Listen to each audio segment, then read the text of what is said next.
আমাদের এলাকাবাসী ঢাকা 14 আসনের সবাইকে ভোট দান করার জন্য যে পরিবেশ সৃষ্টি করার দরকার ছিল,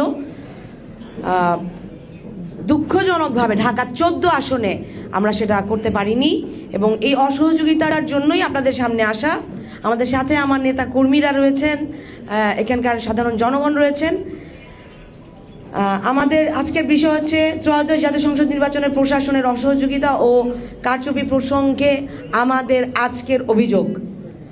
ত্রয়োদশ জাতীয় সংসদ নির্বাচনের প্রশাসনের অসহযোগিতা ও কারচুপি যেই জায়গাটায় ছিল, আমাদের নির্বাচনের সংসদীয় আসন 187 ঢাকা 14-তে আমি আপনাদের সামনে আজকে উপস্থিত হয়েছি।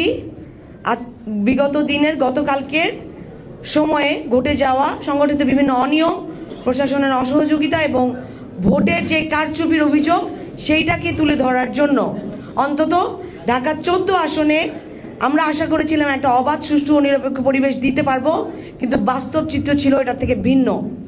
নির্বাচন চলাকালীন ও ফলাফল প্রক্রিয়ায় একাধিক অনিয়মের ঘটনা ঘটে, যা পুরো প্রক্রিয়াকে এখন প্রশ্নবিদ্ধ করেছে। এবং ঢাকা 14 আসনের এই অভিযোগগুলো, নিম্নোক্ত অভিযোগগুলো আসলে উল্লেখযোগ্য। যেমন, বহু ভোটারকে কেন্দ্রে গিয়ে ভোট প্রদান থেকে বিরত রাখতে বাধা দেওয়া হয়েছে এবং বিভিন্নভাবে ভয়ভীতি প্রদর্শন করা হয়েছে। অনেকগুলো কেন্দ্রে ভোট গণনার সময় কারচুপির অভিযোগ পাওয়া গেছে।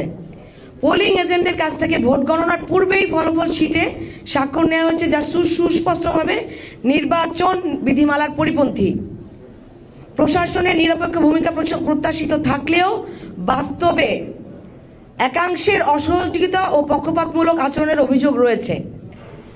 ভোটের আগের দিন 11 ফেব্রুয়ারি তারিখ গভীর রাতে দাঁড়িপাল্লা প্রতীকের প্রার্থী বিভিন্ন কেন্দ্রে গিয়ে প্রিজাইডিং অফিসারদের সাথে আর্থিক লেনদেন ও ভোটারদের মাঝে অর্থ বিতরণ করেছেন বলে অভিযোগ রয়েছে। তার ভিডিও প্রমাণ, বিভিন্ন নিউজ ফুটেজ সেই দিন রাতেই পাবলিশ করা হয়েছিল, গণমাধ্যমেও এসেছে এবং এগুলো আমাদের কাছেও আছে, আপনাদেরকে প্রোভাইড করা হবে। পোলিং এজেন্টদের স্বাক্ষর ছাড়া রেজাল্ট শিট প্রকাশ করা হয়েছে, এগুলো আমাদের কাছে আছে। আইনি প্রক্রিয়ার জন্য আমরা এগুলোকে আপনাদের সামনে আনবো। পোলিং এজেন্টদের জোর করে কেন্দ্র থেকে বের করে দেওয়া হচ্ছে। আমি আপনাদেরকে যতগুলো পয়েন্ট বলছি, প্রত্যেকটা পয়েন্টের জন্য এখানে প্রত্যেকজন এজেন্ট, প্রত্যেকজন আমাদের যে কর্মী এখানে আছেন, যারা এগুলো মুখোমুখি হয়েছেন, যারা এগুলো শিকার হয়েছেন। ফলাফল প্রদানে অযৌক্তিক গড়িমসি বিলম্ব করা হয়েছে। বিগত রাত 12টা মাঝরাত পর্যন্ত জানানো হয়নি কোন কেন্দ্রের কত নাম্বার ভোট, কোনোভাবেই একদম চুপ রাখা হয়েছিল। ঢাকা 14 আসনের কোনো ফল প্রকাশ হচ্ছিল না। এটা অনেক বড় একটা সন্দেহের জায়গায় নিয়ে গেছে আমাদেরকে। কেন্দ্রের পূর্ণাঙ্গ ফলাফল কোনো কেন্দ্রে প্রকাশ না করেই সরাসরি নির্বাচন কমিশনে পাঠিয়ে দেওয়া হয়েছে এবং নির্বাচন কমিশনে ব্যালট পেপার হস্তান্তর করা হয়েছে।